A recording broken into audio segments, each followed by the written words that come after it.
Return గిఫ్ట్లు ఆంధ్రప్రదేశ్లో క్రిందసారి ఆ పదం బాగా వచ్చింది. దానికి కారణం ఏంటంటే 2018 ఎన్నికల్లో తెలుగుదేశం పార్టీ అక్కడ కాంగ్రెస్తో కలిసి పోటీ చేయడం, ఇతర పక్షాలందరినీ కలుపుకుని టీఆర్ఎస్ని ఓడగొట్టడానికి ప్రయత్నం చేస్తే అక్కడ టీఆర్ఎస్ ఒంటరిగా పోటీ చేసి విజయం సాధించడం, కమ్యూనిస్టులని అందరూ కలిసి చేయడం.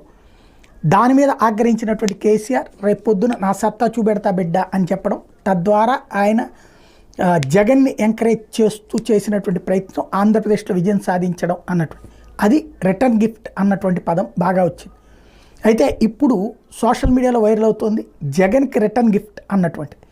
ఏదైతే చంద్రబాబు గారి ప్రతిపక్ష నాయకుడిగా ఉన్నటువంటి సందర్భంలో పలువురు సోషల్ మీడియా కార్యకర్తల్ని అట్లాగే పలువురు నాయకుల మీద కేసులు పెట్టడం, వేధించడం జరిగితే ఇప్పుడు జగన్ టీం మీద అదే హింసాత్మక సంఘటనలు జరుగుతున్న నేపథ్యంలో ఇవి రిటర్న్ గిఫ్ట్ ఇస్తున్నారు అన్నటువంటి. బట్